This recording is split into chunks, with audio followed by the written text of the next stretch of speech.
வங்காள விரிகுடாவில் ஏற்பட்டுள்ள தாளமுக்க நிலைமை வலுவடைந்துள்ளதாக வளிமண்டலவியல் திணைக்களம் குறிப்பிடுகின்றது. நாட்டின் கிழக்கு கடற்பரப்பில் எதிர்வரும் தினங்களில் தாளமுக்க நிலைமை வலுவடையக்கூடும் என திணைக்களம் எதிர்வு கூறியுள்ளது. இந்த நிலைமையினை கருத்தில் கொண்டு சர்வதேச கடற்பரப்பில் கடற்றொழில் நடவடிக்கைகளில் ஈடுபட்டிருந்த சுமார் 36 இலங்கை மீனவ படகுகளை மியான்மரிற்குள் அனுமதிக்குமாறு கோரிக்கை விடுக்கப்பட்டுள்ளது. வங்காள விரிகுடாவில் தாளமுக்க நிலை ஏற்பட்டுள்ளதாக சர்வதேச கடற்பரப்பில் கடற்றொழில் நடவடிக்கைகளில் ஈடுபட்டிருந்த மீனவர்கள் திக்வெல்ல பகுதியில் அமைந்துள்ள தகவல் பரிமாற்ற மத்திய நிலையத்துக்கு நேற்று பிற்பகல் அறிவித்தல் விடுத்திருந்தனர். இந்த இணையதளத்தில் காணப்படுகின்ற விதத்தினை படகில் உள்ள படகோட்டிகள் உறுதிப்படுத்தியுள்ளனர். இந்த சுழற்காற்று குறித்து படகுகளில் உள்ளவர்கள் அச்சமடைந்துள்ளனர். கரையோர பகுதிகளில் உள்ள படகோட்டிகளும் இந்த சுழற்காற்று தொடர்பில் ஆராய்ந்து அவர்களுக்கு ஆலோசனைகளை வழங்கி வருகின்றனர். இந்த அறிவித்தலை அடுத்து எச்சரிக்கையுடனான கடற்பரப்பில் மீன்பிடி நடவடிக்கைகளில் ஈடுபட்டிருந்த மீனவர்கள் பாதுகாப்பான இடங்களை நோக்கி நகர்ந்துள்ளனர். இவர்களில் அதிகளவானோர் மியான்மரை நோக்கி சென்றுள்ளதாக தெரிவிக்கப்படுகிறது. இதற்கமைய சுமார் 36 மீனவ படகுகள் மியான்மரை அண்மித்த பாதுகாப்பான இடங்களை நோக்கி நகர்ந்துள்ளன. மீனவர்கள் குறிப்பிடுகின்ற விதத்தில் இந்த படகுகளில் சுமார் 180க்கும் அதிகமான மீனவர்கள் உள்ளனர். குறித்த படகுகளில் உள்ள மீனவர்கள் தமது அனுபவங்களை திக்வெல்ல பகுதியில் நிர்மாணிக்கப்பட்டுள்ள செய்மதியூடாக தொடர்பாடல் நிலையத்துடன் பகிர்ந்து கொண்டனர்.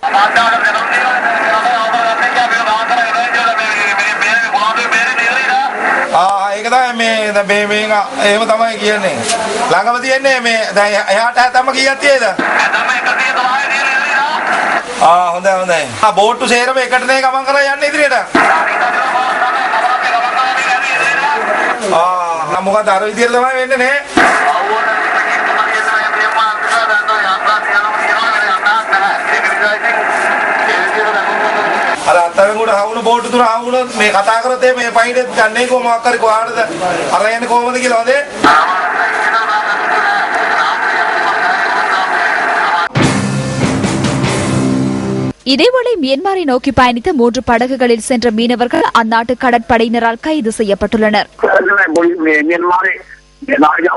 மியான்மர் அரச படையினரால் 3 படகுகள் கைப்பற்றப்பட்டு துறைமுகத்திற்கு கொண்டு வந்துள்ளனர். சுமார் 20 படகுகள் வருகின்றனவாம். உத்தியோகபூர்வமாக எமக்கு அறிவிக்கப்படவில்லை. வெளிவிவகார அமைச்சரிடம் நாம் அறிக்கை ஒன்றை கோரியுள்ளோம். அவர்கள் அறிக்கையை சமர்ப்பித்தவுடன் எமது மக்களை நாம் விடுதலை செய்ய நடவடிக்கை எடுப்போம்.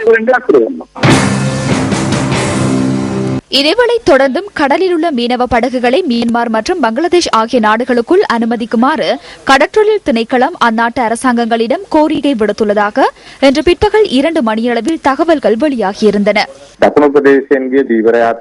வங்காள விரிகுடாவை அண்மித்த பகுதியில் தற்போது தாழமுக்க நிலைமை ஒன்று ஏற்பட்டுள்ளது. பாரிய அளவான நிலைமை அல்ல.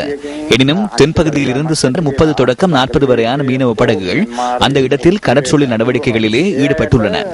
அவர்களுக்கு ஏதேனும் அச்சுறுத்தல் ஏற்படுகின்ற சந்தர்ப்பத்தில் பாதுகாப்பை பெற்றுக் கொள்வதற்கு மியான்மர் மற்றும் பங்களாதேஷ் ஆகிய அரசாங்கங்களிடம் நாம் எமது தூதுவர்களூடாக கோரிக்கை விடுத்துள்ளோம்.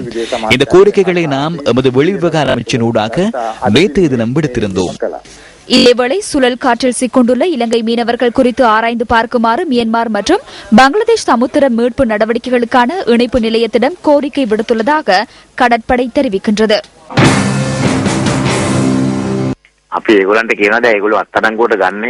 அவர்கள் கைது செய்யப்படுகின்றமையினால் அந்த நாட்டு அதிகாரிகளிடம் வானிலை மாற்றத்தினாலேயே இவர்கள் வந்துள்ளதாக நாம் கூறியுள்ளோம்.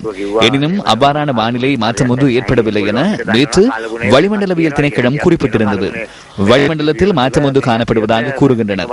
அவ்வாறாயின் நாம் அவர்களுக்கு பாதுகாப்பை வழங்குவோம் என அவர்கள் குறிப்பிடுகின்றனர். எனினும் கைது செய்யப்பட்டுள்ள மீனவ படகுகள் குறித்து நமக்கு தெரியாது.